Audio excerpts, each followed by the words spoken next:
Brothers and sisters, God bless you. This is Pastor Ambrose Carroll with Green the Church. You all come on in, come on in. Once again, the race is on. We want to give you all time to come in, click, and share. We are on. This is season 2 of our podcast. As many of you all know, we've been on hiatus a little while, ever since the election. Took the wind out of me a little bit. You know what I mean? We've been thriving and moving and fighting and scrimmaging. I heard a poet say, when things go wrong, they sometimes will. When the road you're trudging is all uphill, when cares weigh you down a bit, rest if you must, but don't you quit. So I feel like I've been in a fight. Anybody ever lost a fight? You know, we were doing this piece, the race, as a podcast. I've been doing it solo bolo. But anybody ever got in a fight at school and then y'all had to go home and get some backup? Hey man, well, that's what this is. We coming back, season 2. We were fighting by ourselves. Took some losses with the current administration and other stuff. But I went back and got my big brothers and sisters. And today, we want to begin to have these conversations, season 2, with Carroll Ministries International. All of us are going to be co-hosting from week to week. And we want our friends, family, church folks to come on in and support us, hang out as we talk about justice issues. Come on out, come on back to the fight. I'm not the only one, I am sure, that has been trying to take some self-time. I'm not the only one that has kind of been out of sorts. But the reality of the world is that we've been in this battle trying to get to beloved community for so long. And there have been ups and downs. That's right. There have been mountains and there have been valleys. And this is just our opportunity to continue. So again, let me start off. Let everybody just go around and introduce themselves. Again, I'm Ambrose Carroll, and we, definitely talking to our clergy, our pastors, and lay leaders, and all of those things. I'm currently an associate minister at the McGee Avenue Baptist Church in Berkeley, California, where Reverend Dr. Michael Smith is my pastor. I've pastored in different cities around this country over the years, and just glad to be on the call, founder of Green the Church. Come on, Bruce. We'll go in order. You got to go in order, huh? Listen, good afternoon, everybody. We're excited to be here. One preacher says, we're happy, glad. Well, I'm happy as can be to be in this movement. I do bring you greetings from the great state of Louisiana. I pastor historic Antioch Baptist Church in Shreveport, Louisiana. I'm excited to be here. Good afternoon, everyone. So glad that you're here. I am Benjamin Carroll Jr., number 2, and I pastor the Greater Antioch Baptist Church of West Palm Beach, Florida. Here with Green the Church, Florida. We just stood up in Florida, so excited to be here. Looking forward to this wonderful conversation with my siblings. Hey, everybody. Emily Carroll. I currently pastor Asbury United Methodist Church and also St. Matthew in New Orleans on the West Bank. And so excited to be here in this space of Green the Church, where I still am very active with Green the Church Louisiana, and also dealing with those things around policy issues within our state that affect us as people of color, and just policy issues that affect climate and climate change. So excited about this hour, and excited as to how you'll be able to hear and contribute to this dialogue. All right, all right, all right. I know many people often ask, what is Green the Church? What it's all about. Let me just stop and give you all a little history. Green the Church is really an outgrowth of something. Our father was what I always call an itinerant Baptist preacher, which means he just moved around a lot.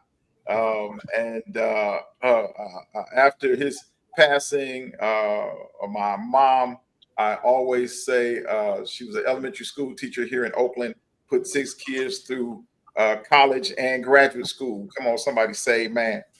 In the midst of the 80s, in the midst of, Ronald Reagan's Just Say No campaign and all these pieces. And when we finished seminary at the ITC in the late 90s, the turn of the 20th century, a long time ago, Bruce led us out, and we started something called Carroll Ministries International.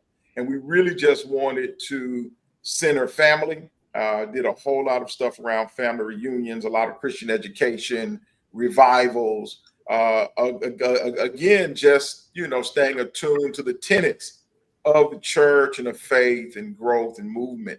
About 10 years later, so 2009, I was in Denver and ran across Van Jones with this green stuff, and really just found that everything that he was talking about in terms of the quote unquote environment, sustainability, is already stuff that we've been doing as the Black church. We've been growing food and sharing food with one another. Somebody, listen, I'm not that old, but I must have been in Louisiana once preaching somewhere. And at the end, I think it was more ceremonial than anything, but they bought me a pound of flour, a pound of sugar, right? Right. So that I can say I preach for pounds. Come on, somebody. So this is just a way of being. You don't have to tell us about hand-me-downs, right? You don't have to tell us about sustainability. You don't have to tell us about planting gardens. All of these things are things that we already do. Black church gives away more food, cooks more food, food pantries, clothes closets. We take care of one another. And when there's a storm in our community, the church is always called upon.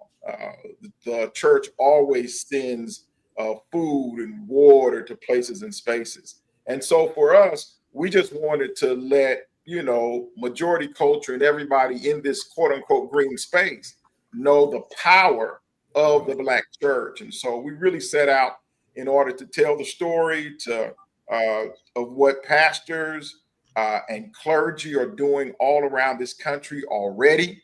I talked to a brother the other day. I think he was up in the Seattle area. No. He was in St. Paul, Minnesota. He's already farming. He already has coffee that they sell through the church's nonprofit. The countless number of things that we're already doing. So a lot of times people are confused, and we just want to bring a lot of those stories to light over this season, talking about different areas and stuff of that nature. I'm talking about stuff that Bruce, Ben, Emily, what are some things that other pastors are doing around the country in this space, just in general, anything that comes to mind? So I was visiting. Go ahead, Emily. I was visiting a local pastor here in New Orleans, Reverend Clifton Conrad.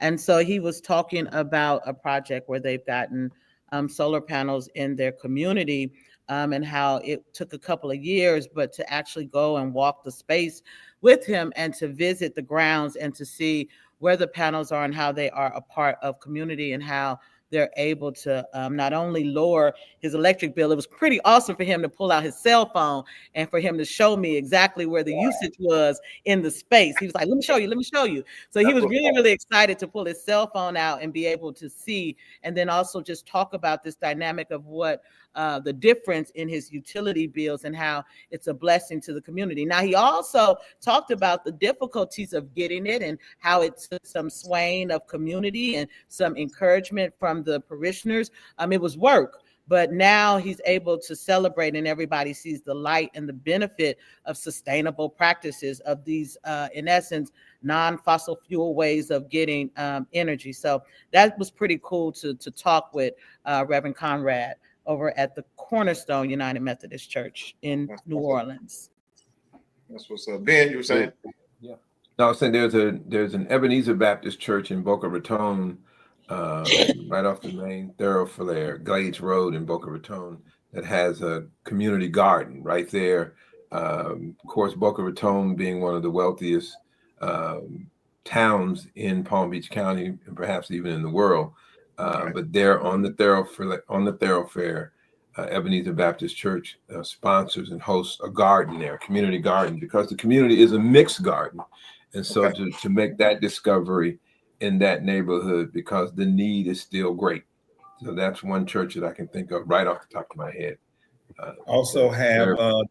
We also have here in this area, Shreveport, Louisiana, the Morning Star Baptist Church. Dr. Theron Jackson has solar panels on his building, just converted, put solar panels on this building. Also has an urban garden where they provide food for the neighborhood, and he collaborates with an urban farming initiative, also connected to our friend and brother, Dr. Heber Brown, that's part of the Black Food Church Security Network. So those are some things that are going on in this area. That's what's up. That's what's up. And again, when we started, I always say these fancy words, we started to be a repository and a catalyst for the Black church. What does that mean? That means that we want to be what the Source magazine was for hip hop. You know what I mean? Like, we want to be the place where the story is told. And you might be listening right now, brother pastor, sister pastor, brother trustee, sister trustee. Go ahead and put in the chat what you're doing in your neck of the woods. Tell your story. Though the reality is that we've been doing this work for a long time. It may not get you to the stage of the National Baptist Convention, but the reality is a lot of the work of the church, like who takes care of the building, who takes care of the plant, never gets a lot of light. So let's say, man, for the trustees, let's say, bad for the elders, everybody that got keys to the church, right? The custodian, right? Because those are the people over the years who take care of the church, who sign the checks for the choir to go to the Gospel Music Workshop of America, who sign the checks for the children to go to the youth convention, who sign the checks for the pastor to go to this lecture series or that. But nobody, well, not a lot of people tout the work of those who gather and who are those fiduciary agents. And we're talking about stuff right now to a certain degree of what those fiduciary agents can do around getting solar and all those type of things. Anything else come to mind? Yeah, when we was talking about gardens, I thought about the fact that we mentioned that Daddy was a itinerant preacher, and I remember my first garden. I was 8th grade. I planted a garden in the back of the alley. I planted that garden, and then it grew some food, I remember. But then we left. and went to California, and so therefore I didn't plant any gardens. But we lived with an aunt who had apricot trees and also had lemon trees, and we took apricot and made apricot preserve. We also took the lemons, and used that as our baked cakes. We take the lemons and put the lemons in the powdered sugar and spread it over the cake. So we had those resources that we were using, even as I reflect back and think back on how we involved in this environmental movement and sustainability and growing food and those things. That's amazing. And so when we moved to California, you talk about all this lush paradise where you got lemons and stuff. We must have moved to Hollywood, huh? Where are we at? We were in Compton on Knopf Street, where the Bloods and the Crips hung out. Come on, y'all. at the Willow at something junior high school. Willowbrook, junior high school. Willowbrook. Yeah, and so that's where we were. Yeah, where they had the gambling shacks on the street. We were right there, and we stayed in a camper, and my sister stayed in a 2-bedroom house with my mom. We lived in the back of the camper. And Uncle James, Doc, those were the days. Dude, I was at Marion Anderson. Yeah. That's right. But even in the midst of all of that story, and sometimes they don't tell all of the story of people who own those homes.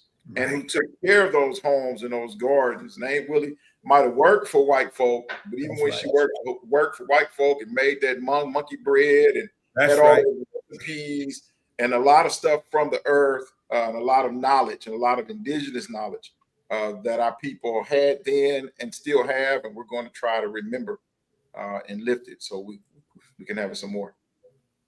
Powerful. Well, let's get going a little bit deeper.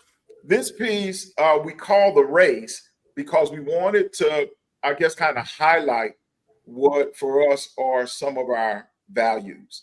So we talk about it as race. Sometimes we could talk about it as care. It's an acronym for resilient, aboriginal, courageous, and empowering. We always want to be resilient as a people. That's why that notion, rest if you must, but don't you quit. Have an opportunity. We went to school in Miami. We used to see, when that wind came in, those palm trees would bend, but they would not break. And I think that's part and parcel of who we have always been as a people, and why even where we are right now, they're still down on the inside of us, and everything's gonna be all right. Right? I mean, not everything gonna be all right. You hear on the street one of them grandmama church ladies, everything gonna be all right. You know what I mean? Like that's what's inside of us. That's what's innate, and that's why we're coming back, always coming back strong. This next notion of what it means to be Aboriginal. I think that's me. We started off talking about, what it means to be Afrocentric, which is good, which is necessary. But I think melanated people and indigenous people have been all over this planet for eons, and kind of how we connect ourselves and how we silo ourselves sometimes. We want to paint with a bit of a broader brush that we are connected to all indigenous people and all indigenous knowledge. And so even unapologetically Christian, understanding that before we use this language for thousands of years, Black folk have been gathering and doing a lot of these things, a lot of these pieces, and believing in what is right and is good. The third thing is courageous. We want to be courageous in that we take risks. We want to be courageous in that we take hard stands. Listen, we're entering a place right now where it's going to be easy for some of us to kind of sell out. It's going to be easier for some of us to kind of go different ways. But we want to have courage, courage of our convictions. We want to be able to stand strong. And then fourth, empowerment. Green Church is here for the empowerment of the community. I was talking with somebody the other day, and they were talking about EV chargers and trying to get stuff to the community. And they had it all kind of mapped out where they had the developers already and they had the finances already, and all they needed was a church. And we was like, no, we gonna develop it ourselves. And they was like, what? They're like, well, why do you think about that? I was like, well, because I said, Black, pastors and laity, we've always been interested in ownership. I remember we were at Second Baptist Church in Santa Ana. First time I saw a note burning service, right? We paid the bank off, right? Like we want to own some things. And sometimes people around us look at the Black community as a place for charity, and we look at the Black community as a place for, people are doing a whole lot of consumer studies, right? They look at us as consumers. And I said, we don't want to be just the end product of consuming. We want to be a part of the business model. We want to make sure that we're using everything that we have in order to perpetuate ourselves, keep the dollar in our community for as long as possible. And they really kind of sat back and stepped back. And so, they were talking about other developers. By the time we got off the phone, our partners was like, well, what's our role to be one of your developers? Come on, somebody ought to say, man, these are the kind of conversations that we get to have. So again, that's why we tell you in the midst of everything that's happening, the race is on. Those values, those movements. Does that bring up anything before I move on? Y'all. Absolutely. Absolutely. I was just talking to my barber. I said, hey, I got to cut my hair. I got to go do a podcast. He says, what you doing? And he's been cutting my hair probably 3 years. We talk about everything. He's a Jamaican fella, and we were talking. So I told him we were doing the race. I told him that I gave him those 4 words, the race. And he said to me, it is good to see, first of all, a family that has put together this organization. He said, secondly, it's good to see a family who are preachers. He said, because I don't trust black preachers, because a lot of black preachers are sellouts. They're black. He says they're sellouts. He said, but what I'm looking at, because I give it to him in the phone and everything. Okay. And he's like, you guys are sharing information that's powerful, because there are a lot of black pastors that won't share this kind of information with anybody. They'll just try to get it for themselves. And he said, I've seen it. And he was saying some words about some black preachers. And he said, I am so glad. And he's not talking to me quietly. We're in the barbershop. 5 of the barbers cutting hair, people sitting over the thing. He says, I'm glad what you're doing. He said, you look good, Rev. You're going to look good for the camera. He said, I'm going to try to log on if I can. He said, but I've never heard of anything like this before. Wow. And he said, and I said, I've told you about it a little time. He said, yeah, but you never showed me like the website and all the stuff. And he got really excited. So the work that we're doing is exciting.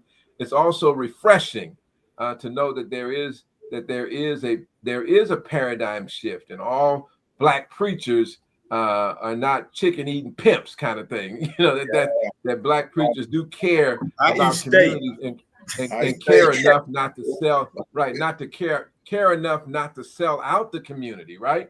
Yeah. And just be in place or be in position to glean from those who see us only as consumers, right? But to be owners. And so I just wanted to add that brought that to mind as you were going through that and reflecting on that. And as we sit here on the 27th of February in this new dynamic of disaster preparedness, disaster preparedness is about to take on a whole new light. We always think of it as it relates to those things that happen in nature, the hurricanes, the tornadoes, and things of that nature, and how people have to come together for these type of emergency situations. But we now today are in a realm of disaster preparedness. And so it would behoove the congregations to be grateful for one thing that we do own, which is our buildings, and be prepared to utilize them in ways that we haven't utilized since probably the 60s. I'm thinking about how the whole dynamic of the Black Panther Party came along, and they were feeding young people. We are at a place where those are the type of things that might become a necessity, but by the grace of God, we do still have our buildings. We still own them. We still are autonomous in how we do what we do within each congregation. So that's like a blessing in disguise, and to be able for congregations to look at how best to renovate those buildings so that they are energy efficient, and to consider those buildings community minded, are resilient hubs. These are ways that we can operate where all of this kind of moves in together, because this is in essence the work of Christianity. This is in the essence of the work of bringing people together, uplifting people, and also this is a way of tackling the system and being vocal. I like how Brother Malcolm put on the chat, an urban garden and food apartheid is righteous resistance. You got it, brother. It's righteous. And so I'm like, I'm down for it. And I'm grateful to God that He's given us the tools, right, that we need to do this. So it just brought a different light when you were talking about buildings and access and things about the buildings. I could go on and on. Other things definitely have kind of come into my mindset, because the courageous piece is definitely something that we're going to have to garner. We're going to have to garner in order to survive, in order for all of us to survive, because it's not just about the individual. And that's what Black Church is about. It goes beyond the individual. It goes into this dynamic of community and taking care of each other. So, yeah. All right, all right, all right. I see Sister Tanya Maxwell Carroll on here. I see Eddie Johnson, Vicky. We on here today. That's good. Y'all come on in. Come on in. Emily, you said something powerful that made me think, because again, we're talking about disaster preparedness, and sometimes I remember being them when we were in North Carolina. You know, we talk about hurricanes and stuff, but then you said we have to talk about what happens when there's an active shooter, and how the church comes in play there, right? But then when you just said that, Emily, I thought, you know, in the midst of fascism itself is a disaster, right? Right. And so I think about the churches in Florida that are already thinking about, oh, we're going to have to teach Black history at church. That's right. Because we may not be able to teach it at school. Right. Yeah. I was thinking about more disaster preparedness about the things that's taking place with our economy, with our political piece. I thought that's what Emily was alluding to. Yeah. You got it. Yeah. So even as we plan on a tomorrow to boycott, as we plan to boycott Target. You know, are we coming together to do that? Or are we just, you know, doing our own individual things, you know, as we not go to the grocery store, get gas? You know, how are we thinking about that? You know, what is it that we're doing collectively and not anything that anybody can take for their, you know, for their own self-grandizement? I think the word is correct. So, you know, as we think about that, you know, what is it that we are doing? How are we preparing ourselves for the next 1,400 days, I think, with this number 47. You know, how we, what are we doing to gird up our loins, in a sense, I guess, and to and keep moving. Yeah. Yeah, man. I think I know Brother Juan Guthrie in DC is definitely, you know, I mean, he gave me the message, you know, we all wearing black tomorrow, last day of February. I'm like, man, tell me the assignment. And again, we have to be apt to lead, but I think there are times that we have to be interested in following. And every idea, you know, may not be your idea, may not be something that you even have all of the notion of. But I got the note from Brother Al Sharpton in terms of what we'll be doing. I was like, well, that's the way. Then that's what we're doing tomorrow. Then let's go. We have to learn how to work together. Right. And it was encouraging to also see the same message coming out of Chicago with Dr. Otis Moss. It's the same message. And then the same message pretty much of this boycott of Walgreens coming out of Atlanta, Georgia, and to watch and see two mega pastors come together where in essence, Jamal Bryan was on Craig Oliver's thread. So then you have this dynamic of some major churches saying the same thing to congregations across the state, across the nation. And so it's a beautiful piece. It is beautiful, man. But let me be messy, man. Be messy. Be messy. If you ain't messy, then you know, be messy. Let me see what I can disagree with. I don't know his name right now, but I did see a clip. And again, like, I'm not mad at anybody, and people have good reasons and validations, man. but I saw a whole big old church folk, man. They all went to Target together in order to buy black, but they just packed Target out. You know what I mean? But they were buying black products, right? Now I'm not saying that's a bad idea, but why are we not getting the memo? Why are we not together? What's up with us? Yeah, that's a good one. I saw that too, and I think that sometimes because we're not connected, and that's why we need Green the Church, right? This repository that brings folks together across some of the same issues that we're struggling with, and I love the fact that Green the Church connects itself to organizations like CNBC, to the Sam Proctor movement. And there are things like that should help us. What happens though, we have some clergy who are not too pleased with the most familiar faces that might be in the media who we say represent the Black church. And so what they do is say, hey, I go and make my own kind of movement. And yeah, I think we should go in there and spend all our money at Target buying black. Now I realize, you're still spending your money at Target, right? Right. We can't just spend all our money at Target. I would much rather see folks like in Florida come to the flea market. We've got 80% of the vendors are Haitian. Of course, they're not the manufacturers of their products, but the business is a cash and carry. So whatever you buy with them, they get to take that home, and that money turns over in our community 100 times. But if you buy it from Target, that money's not coming back to our community. It's you just took 150, 300 people into Target, and that money's not coming back to our community. As a matter of fact, I would much rather you had a fair at your church and say, come to my church, there you go, and buy it, and the money comes back into the community. So yeah, I'm glad you being, let's be petty right now. Let's be petty right now. Yeah, we ain't talking about nobody. We just talking about what we talking about. Those are modern day. I'm sorry, not petty.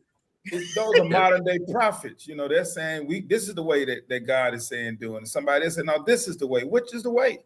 So that's the question. Who you're following? Who's leading us? Those kinds of and that reminds me of, there's a story. I'm gonna mess it up. These ain't the right animals, but just let's say it was two sheep fighting, and they was fighting over whatever, and then a wolf was coming behind them. They too busy fighting each other that they don't recognize that the wolf is coming. And I think the time is out for that. It seems like we are beyond mission critical, but at the same time hopeful. Can we any questions? It sounds like we may be entering reorientation. Grooving. Okay. Dr. Malcolm, we might need to bring you on so you can flesh that out, Doc. For those of us who have not read Brueggemann. I mean, I know how to say it. It's like I got to read more, but definitely. Hey, are we gonna? One of the things as we're talking about this, how Green the Church is transferring or transferring knowledge and building up the next generation of leadership through our fellowship. You want to say something about that today? Yeah. So this year, and we will have a segment like for our fellows as well. We have right now 7 outstanding fellows from different parts of the country. I'll say it, different parts of the world. And our fellows are individuals who are interested in the work of Green the Church. And right now we have people who have, happen to have matriculated on the master's level, whether that be the sciences or theology. We have people who have not, matriculated like that, but we're in the same conversation. I think we have to note that there's so many ways to get knowledge, and there's so many ways to be leaders. And sometimes, and again, I applaud, all these the degrees. I always talk about my mother, because it was because of my mother that we were able to get BAs and masters, and all that's good and fine. But the reality is, it, even on our matriculation, right, to get master's degrees and all of that, is my friends and family who stayed home and were beauticians, worked at the parks. Those individuals that have always been our foundation. I talk about my mom. You know, sometimes after we matriculate, we see things on these different levels. But the reality is, just like my dad was able to go to school because he was I don't know, the sixth or seventh out of 10. His big brothers worked the farm, right? They worked in order for, by the time he came up, they said, "Oh boy, you might as well go on to school," right? All the hard work was done, right? And even coming up, man, you know, preaching at Mount Calvary and other places, is those men who worked in the shipyard, the Navy boats, who work in the cannery, is those individuals that gave money for us to go to school and matriculate. Now, I don't know how I got there, but I just think that's so important because sometimes we act as if, I always say, if you ever see a turtle on a fence, you know it didn't get there by itself. We always need the totality of the community. And so, Green the Church, with our fellows, we have some people who have matriculated such, and we have some people that this is a part of their matriculation, but all giving great leadership. I will put up a flyer, so I won't name them all, but we have individuals coming through that we're pouring into on a monthly basis, and we plan to have a second cohort next year. So be in prayer for us, but very excited about those individuals and what they're working on. Some pastors, again, some in the public health arena, some chaplains, and so and there's room for you. Indeed. Let's hit this. I know, Mama. Hey, Mama, I see my mother watching. Mama watching on Facebook. All right. Listen, we've got about 15 minutes. I want to talk about our pillars. And our pillars are three. They're amplifying what we call green liberation theology. And then it's promoting sustainable practices. And then building power for political and economic change. So even as we do the fellowship, right, we're teaching, and then we have a one-on-one facilitation, and each one of us has one of these pillars that we're really specializing in. And so I want to ask Emily to start off and tell us a little bit about amplifying green liberation theology. Hey, the other thing, you know, since we started Carroll Ministries, it was always the preacher. Who the preacher? Bruce the preacher. He liked to preach. Then I get to be called a prophet because that sounds good. And then Ben's the pastor because Ben has the pastor's heart, right? He actually likes people. Y'all know there's some people that are preachers that don't like people, but they preach those ones on Billy Goat. But Ben's the pastor, and then Emily came along, and we have deemed her the professor. So I have been. She studies real hard. I've been tasked with leading the cohort of fellows in about 3 different sessions on amplifying green liberation theology. Where we started first, which I thought was important, was just dissecting some of that title, because that title encompasses, you know, a lot of words: amplifying green liberation theology. And our fellows, as Pastor Ambrose mentioned, they run the gamut. Some they're in various levels of education, various levels of leadership, various levels in their life, and we're just kind of allowing them to see the interconnectedness of what Green the Church is about, the interconnectedness of our environment with all of what they're doing. And so they're able to kind of learn how it works. And so spent a lot of time with just kind of dissecting liberation theology and acknowledging where it comes from, or where it helms from, studying and taking some time with the works of James Cone, studying and taking some time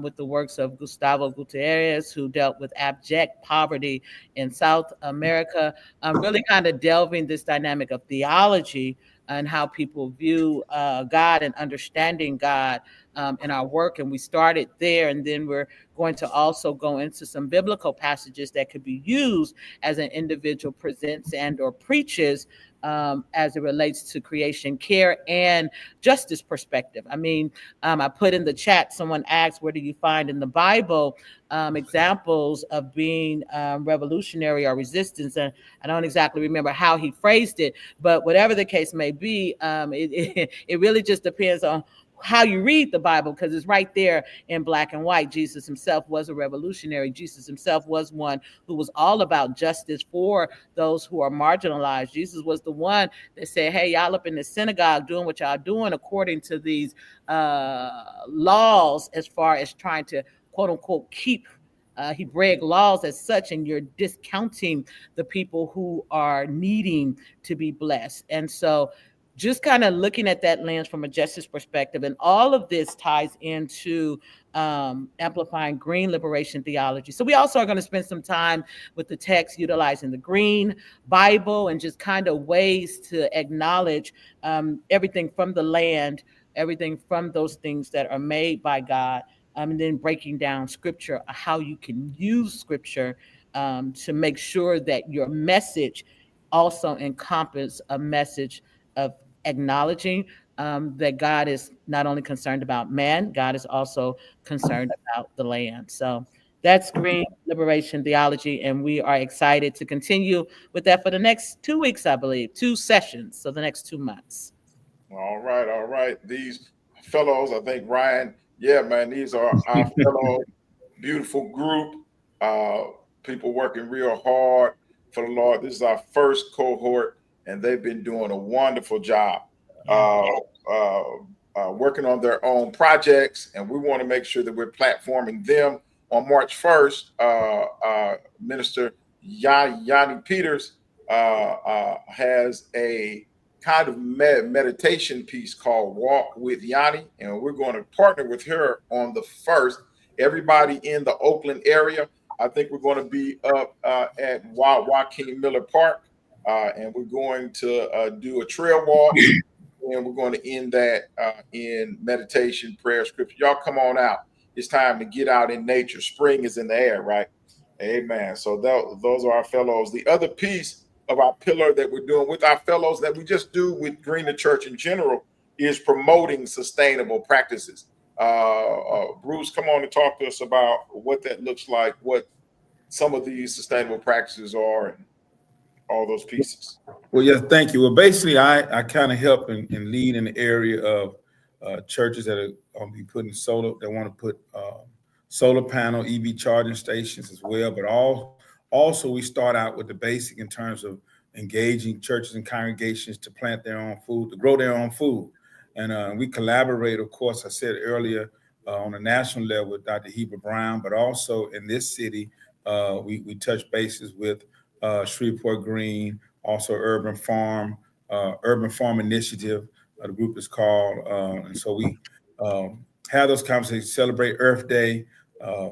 We try to have these conversations with people so that they can create ways to live healthy, to eat healthy, to be aware of the foods that are going into their bodies. Also, when you look at our church buildings, look at where we can come in and do talk about retrofitting, or we can come in and do that's a word I want to use, feasibility studies, where we look at your building and determine what it needs and make it airtight, to see where there are cracks or crooks or windows, lighting, your roof.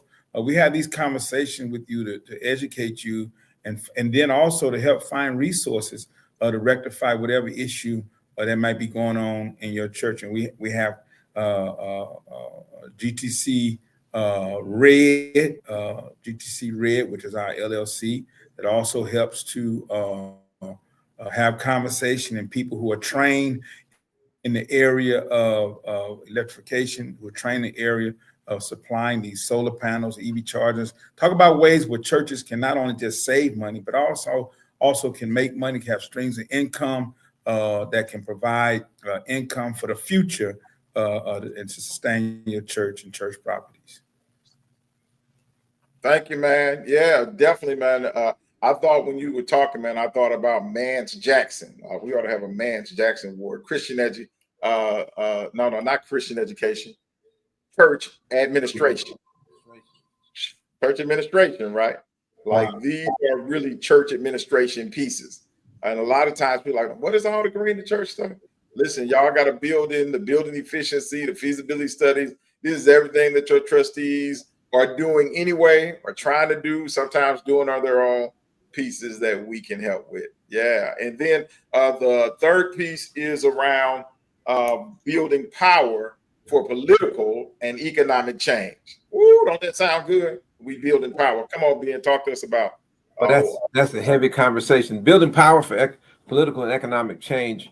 Really, the focus is really helping to educate congregations, pastors, leaders on how the church has a responsibility to be engaged in the processes politically.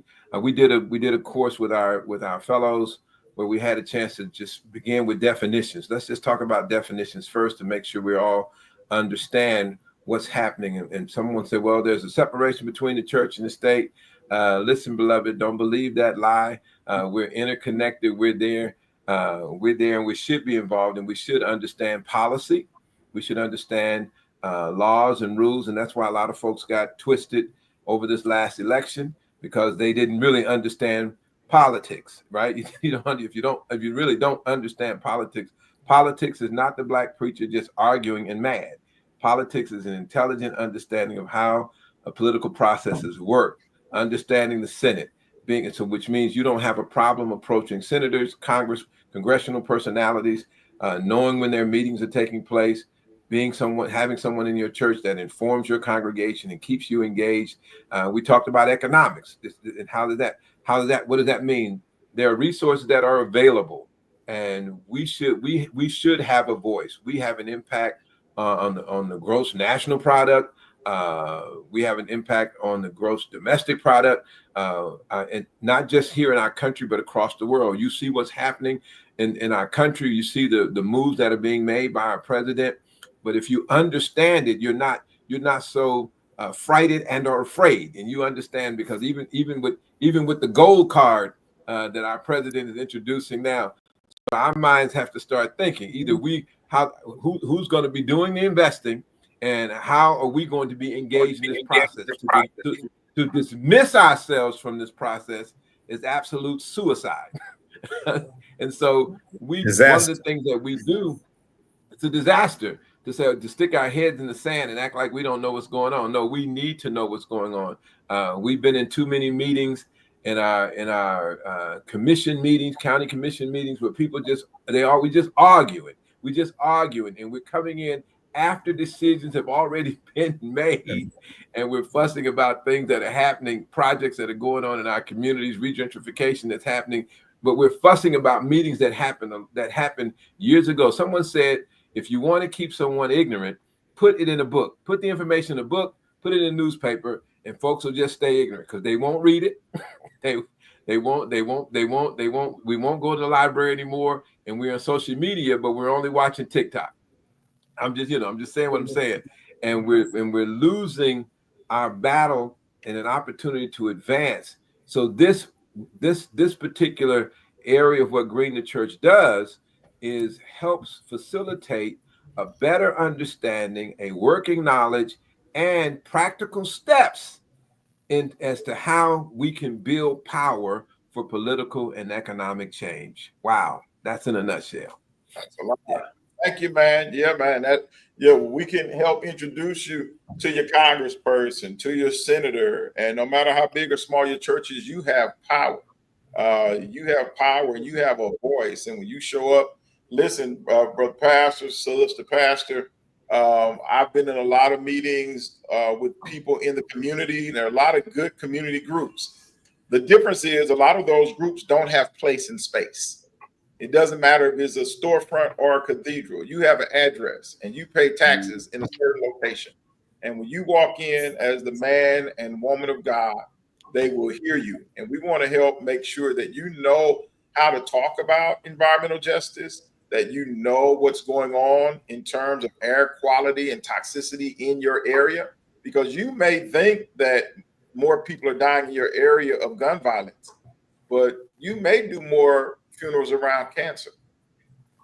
You may be losing young folk from asthma. So these are pieces. And being as you talk, man, you reminded me of our friend and brother, our big brother, Khalif, Reverend Walter Humphrey, He's who's here. always telling us to stay in the fight, who's always telling us to keep our ears and eyes open, uh, telling us that everybody that looks like an enemy may not be an enemy. And I think you're right. We can't keep our heads in the sand. We have to figure out what's our next move.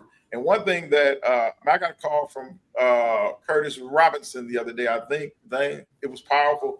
And there are a lot of people talking about this blockchain and this crypto piece. And the reality is, and there's a lot that we need to learn to know. A lot of these pieces we have to know because we have to apply the theological formation and the ethics so that we make sure that whatever's going on has an ethical base. But what was said is, even in the mining of crypto, what's needed is cheap energy. And the fact is, Green the Church is putting up 50, 100 microgrids all over this country at Black churches. And we're putting up more solar than's needed because we're using the solar to go into the EV charging station. But we can just as easily use that solar to mine crypto. So it's how can we stay a part of the national and international conversation and really understand the power that we have. Amen. Any questions, thoughts? Y'all come on as we hurry to our close. Bruce, you talking? Bruce, we can't hear you. I see a lot of different on here. I see a lot of different questions. Can you hear me now? Okay. I see a lot of different questions, and I know we can't address them all, but in terms of how we do that, let them know that we'll be back again at this same time at another date. But just want to put that out there to you on today. It's a lot of good questions, which that we can answer them all on today, but I doubt if we'll be able to do that. Just want to note that. Thank you, man. Thomas Donaldson's on here, our board member at Green the Church. Sister Roberta. Khalifa want to ask a question. Where's the biblical model? Yeah, he's challenging us. Where's the biblical model for the church to protest what government is doing? Come on, Emily. Emily answered earlier. She did. No, there was dialogue. There was dialogue in the chat between myself and also Brother Malcolm contributed. When you're asking about where is the biblical models for the church to protest what government is doing, just kind of speaking towards who Jesus was and how Jesus operated. As far as an external text, you have The Politics of Jesus by Aubrey Hendricks as one particular writing that kind of can help view text in ways that we weren't originally told to view text. And so it becomes a powerful piece where it shows that Jesus himself was a revolutionary, one who was against the systems and also checking the systems. And so, that then Malcolm also kind of contributed to some thoughts. He said, check any one of the gospels. So it's a dynamic of just having a lens to be able to back up and say, hey, wait a minute. This is, he wasn't tossing the tables just to say we supposed to not sell in church, tossing the tables because we're not supposed to sell. That's the structure that he was fighting. And so all of those are ways that we can really read the text with a different type of lens once we give ourselves permission to read it with a different lens, and a lens that wasn't always taught the same way. Whenever scriptures were introduced in our Sunday school curriculum, they told us how to read it, how to interpret it, but there were always other angles that you could see. And we just weren't bold enough to say it out loud because whole lot of reasons. I'm gonna stop right there. Nobody. They want to offend nobody. You will. I want to offend them. I'm gonna stop right there. I have a 1 o'clock. I'm gonna stop right there. All right. Again, looking at the Old Testament prophets, I think is a powerful question, but nobody really likes a prophet. And there's stories of prophets being thrown in the cisterns and running away from kings. And the reality is, for the physical, it can be a dangerous undertaking. But when we understand what is spiritual and the power, I think we are called to stand in these gaps. We are called to make these bold statements. Right now, brothers and sisters, I mean, we're in a place where the federal government is looking at nonprofits like ours that actually were awarded some federal grants that now we're not getting those federal grants. And then the president is telling people, if you know of anybody that's a part of the DEI, report them. And they're creating lists of organizations like ours so they can understand who we are. These are the times that we are in. And some people are taking their baseball and bats and leaving. But I like that poem. It said, rest of you but don't you quit. And we're here to say that the race is on and we're going to stand. Emily says she has a hard stop at one. Ryan, y'all say man for Ryan. He's running the joint. He told me to make sure that number one, March 13th at 10 o'clock is going to be our next piece. Ben Carroll will be our host for that one, March 13th, Thursday at 10 o'clock, 12 Central. Please be there. Listen, if you're here and you've never signed up, please go to our website. Maybe Ryan can put in the link. Sign up to get our email and be on our news list. If you're here, your clergy is pastor. We have a free clergy pastors registry. We want you to register. Let us know where you're pastoring or what ministry you're in. We want to know that we can count on you as we continue to speak truth to power, as we continue to fight against injustice everywhere. And then our major event, listen, 15 years, this is our 15th year as Green the Church. We're going to celebrate in Atlanta, Georgia, October 12th through the 14th, our Green the Church National Summit. We're working on that. Dr. E, our Georgia State Director, is on the call. We're getting ready to hit Atlanta with the storm and talk about all of these issues. That's all we have. Any closing thoughts as we leave? Ben, say something to people. Just grateful for everyone who's on the call. Looking forward to seeing you all next week. That's 1 o'clock Eastern for those of you on the East Coast. And we'll be with Kenya Madison. She's the director of Healthier Delray. So she'll be with us, and she's also one of our most recent additions to our steering committee for Green the Church. And we're looking forward to that. We've got some stuff coming up in terms of Earth Day. Don't forget to look out for Earth Day information for Green the Church National and, of course, here in Florida and other states. Thank you. Thank you. Emily, you got anything? I'm good. Peace and blessings to all. Bruce? All right, we're all good. Happy as can be. There's no time to play or dream the trip. We have hard work to do and loads to live. Shove the struggle. The struggle is the gift. Be strong. God bless you. I'm as happy as can be too. All right. All right. Peace, y'all. See y'all happy asses later.